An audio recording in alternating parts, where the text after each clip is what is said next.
네, 위크2 첫 번째 시간은 댈러스 카우보이스의 쿼터백 닥 프레스캇의 재계약에 대해서 이야기를 해보려고 하고 있습니다. 저희가 프로그램 명을 이게 정말 최선이었나라는 제목으로 지었는데, 저희가 오프 시즌에 한 차례 라이브로 이 쿼터백의 연봉이 올라가는 게 정말 무섭다라는 이야기를 나누기도 했었는데요. 이 계약이 결국 이루어졌어요. 그래서 계약이 뜨자마자 제가 물음표와 함께 에디님과 카톡을 나눴죠. 이거 정말 이거 진짜예요? 이러면서 그래서 재계약은 뭐 충분히 가능한 시나리오였다고 생각하지만 이 계약 규모가 좀 문제였다고 생각이 되어요. 뭐 시장 상황, 뭐 미국의 경기 등을 전부 이제 고려해 봐야 했기 때문에 뭐 많이 받게 될 거라고 어느 정도 예상은 했지만 제리 존스가 이 정도로 통 큰 양반인 줄 몰랐습니다. 그래서 제가 이 이야기를 안 할 수가 없기 때문에 방송 프로그램을 하나 할애했다라고 보시면 될 것 같아요. 그리고 같은 지구 이제 옆 동네 이제 자이언츠에서 굴린 스노볼이 DJ 진짜 이렇게 크게 굴러갈 줄은 몰랐습니다. 그래서 에디님, 이 구체적으로 계약이 어떤 구조로 체결이 된 건지 한번 먼저 설명 부탁 한번 드릴게요. 사실 러브 계약할 때쯤 다음은 이제 프레스캇이 될 것이다. 그래서 뭐 6천만 달러를 연평균 받게 될 것이다. 이런 뭐 루머 같은 얘기들이 막 흘러나왔거든요. 근데 그때 에이 설마 믿는 사람이 많지 않았고 저 역시도 에이 설마 미쳤다고 프레스캇한테 6천만 달러를 주겠어 이렇게 생각을 했었는데 정말 그게 현실이 됐습니다. 그래서 계약 형태를 좀 자세히 보면 뭐 4년 총액 2억 4천만 달러, 그래서 연평균 6천만 달러가 되고요. 개런티 금액이 2억 3,100만 달러로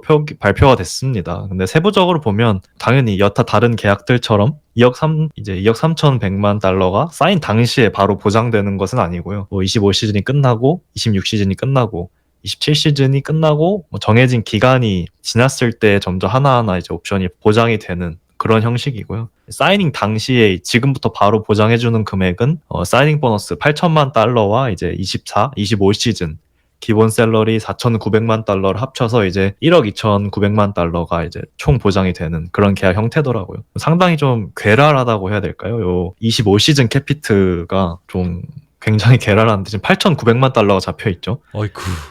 이게 전체 캡에서 차지하는 비율이 33%에 현재 달하고요. 뭐 지난 계약에서 넘어온 이 사이닝 보너스 이런 거 그리고 25시즌 베이스 샐러리가 좀 높게 잡혀 있기 때문에 8,900만 달러로 잡혀 있는데 뭐 아마 내년이 되면 이 베이스 샐러리를 또 조정하면서 캐피트를 아마 낮추려고 할 거예요. 아마 5천만대로 낮출 수 있지 않을까 싶긴 한데 어쨌든 그렇게 조정하는 것 자체가 또 미래의 캡에 부담이 되는 것이기 때문에 당연히 뭐 그닥 좋아 보이진 않고요. 일반적으로 지금 대형 계약을 받은 선수들의 캡히트를 뭐 퍼센트로 보면은 지금 뭐 한 15%, 20% 넘는 선수들이 많진 않거든요. 뭐 드션 왓슨 정도. 그래서 뭐 많은 선수들이 10에서 15% 사이를 현재 차지를 하고 있고 그런 상황인데 지금 프레스캇 혼자 차지하는 비율이 17%, 32%뭐 이런 식으로 좀 괴랄하게 잡혀 있다는 점에서 제리 존스가 무슨 생각으로 이런 계약을 줬을까 좀 많이 고민을 하게 되더라고요. 프레스캇이 지금 31살 쿼터백이죠. 그리고 그렇죠. 지금 되게 이 계약이 너무 이제 프레스캇한테 유리하게 적용된 거 아니냐라는 말이 정말 많아요. 그래도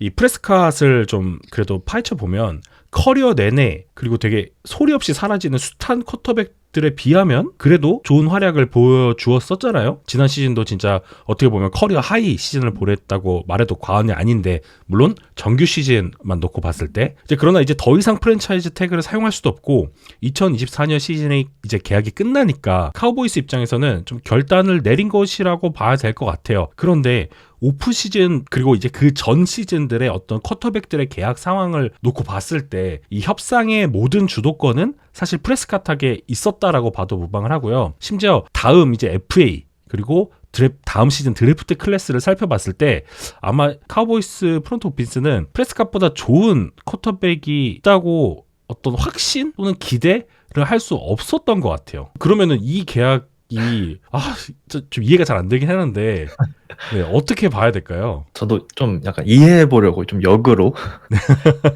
좀 왜 이 계약을 했을까 다른 관점을 보려고 많이 노력을 해봤어요. 그래서 첫 번째는 일단 대안이 있는가라고 했을 때 뭐 제이님께서 말씀하신 것처럼 내년 FA로 풀리는 쿼터백 중에서 프레스캇보다 나은 선수는 일단 없고요. 그렇다고 뭐 드래프트 풀도 괜찮냐? 그것 당연히 아니고 현재 평가는 뭐 그닥 좋지 않는 상태이고 그러다 보니까 카우보이스가 말씀해주신 것처럼 프레스카스에게 주도권이 완전히 넘어가 있는 상황이었던 것 같고, 뭐 그렇다고 카우보이스가 현재 로스터상으로 다음 드래프트에서 뭐 높은 지명권을 얻을 수 있냐, 또 그것도 아니잖아요. 그럼 이렇게 생각할 수 있죠. 뭐 리셋 버튼 누르면 안 되냐, 다른 팀들이 하는 것처럼. 근데 카우보이스라는 사실 이 거대 프랜차이즈에게 정말 쿼터백을 갈고 팀을 다 갈아엎고 새로 시작하라는 그런 리빌딩은 굉장히 불확실성이 크고, 이거 자체가 굉장히 두려웠지 않았을까, 그런 생각이 들고요. 뭐 다들 아시겠지만 프레스캇의 정규 시즌만 놓고 보면 솔직히 그렇게 크게 부족한 게 없어요. 프레스캇이 2016년 이후에 뭐 8년 동안 댈러스는 뭐 단 한 시즌을 제외하고 전부 이제 위닝 시즌을 보냈고, 그리고 뭐 8년간 5번의 플레이오프를 진출했고, 그렇다고 뭐 프레스캇이 오프필드에서 행실이 뭐 문제가 된다거나 리더십이 없다거나 선수가 뭐 마찰이 있다거나 이런 이슈도 없죠. 그래서 굉장히 팀 내에서 인정받는 리더이고 또 하드워커잖아요. 뭐 그러다 보니까 프레스캇이 있는 이 기간 동안 카우보이스는 어떤 과거의 인기가 끊이지 않고 계속해서 이어졌고, NFC 동부에서 현재 이글스와 함께 아주 오랜 기간 동안 패권을 다투는 팀이 됐고 현재 그런 상황이고요. 그래서 제 생각에는 그냥 현재 이런 카우보이스의 이런 상황에 만족하고 있는 게 아닌가라는 생각이 들더라고요. 그래서 슈퍼볼, 뭐 프레스캇이 좀만 더 잘하거나 뭐 운 좋으면 가겠지, 뭐 이런 생각을 하고 있는 게 아닐까. 뭐 못 가도 괜찮아. 왜? 프레스캇이 있는 한 카우보이스는 뭐 루징 팀이 될 가능성이 적고 현재 어떤 이런 인기를 유지할 수 있겠다라는 판단이 선 게 아닌가 싶고요. 카우보이스가 슈퍼볼을 원하는 것이 아니라 그저 현재 카우보이스가 갖고 있는 어떤 이런 위닝팀의 이미지, 그리고 아주 미국을 대표하는 어떤 이 인기를 그냥 유지하기를 원했기 때문에 이런 계약이 나온 게 아닌가 싶습니다. 당연히 뭐 슈퍼볼을 드는 게 최종 목표긴 하겠지만 그것만을 목표로 했다기에는 너무 말도 안 되는 계약이고, 현재 뭐 이런 이미지와 인기 유지 목적이 가장 주가 아닐지 그렇게 생각이 듭니다. NFC를 되게 만만하게 생각하고 있는 것도 있지 않을까요? 그렇죠. AFC에 비해서 워낙 약하다 보니까 뭐 프레스캇이 한 번 정도 뭐 운이 좋아서 혹은 진짜 기대는 안 하지만 스텝업을 한다면 또 갈 수 있는 거니까. 지금 상황을 보니까 동부 지구가 뭐 어차피 이글스 빼고는 엉망진창이니까 우리가 2위는 먹을 것 같고, 플레이오프 시드 싸움에서 뭐 지구 2위 정도면 충분히 올라갈 수 있을 것 같다라는 생각을 할 수도 있지 않을까요? 너무 NFC가 엉망이라서. 정말 나이너스, 이글스, 뭐 라이언스 이 정도 말고는 그렇다 할 컨텐더 팀이 없기 때문에 또 한몫이 한 게 아닌가.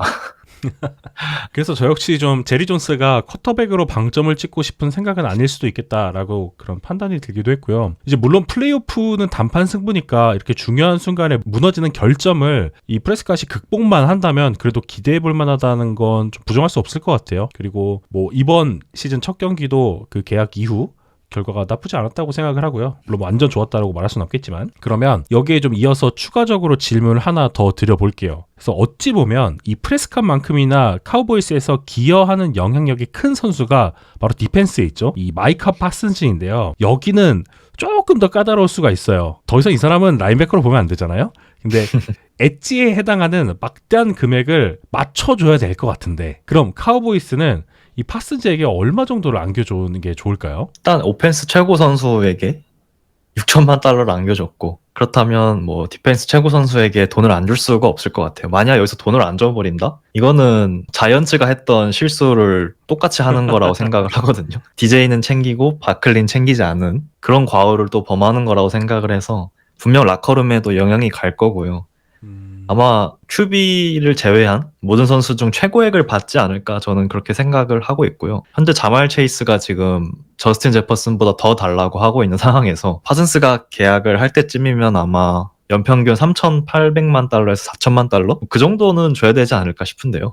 그리고 뭐 저희가 장표에다가 스포를 하긴 했는데, 이 샌프란시스코 역시 이제 쿼터백에게 이제는 슬슬 이제 몸값 재계약 얘기를 해야 되는 시기가 다가오고 있는데, 이 브록 퍼디에게는 그러면 얼마를 안겨줘야 이 샌프란시스코는 이게 해결이 될까요? 근데 이게 진짜 그냥 가볍게만 얘기를 할 수 없는 부분이, 이미 샌프란시스코 49ers는 여러 선수에게 진짜 리그에서 그 포지션에 최고에 해당하는 몸값들을 지불하고 있단 말이에요. 그렇다고 뭐 브로퍼디를 내칠 수 있는 상황은 전혀 아니잖아요.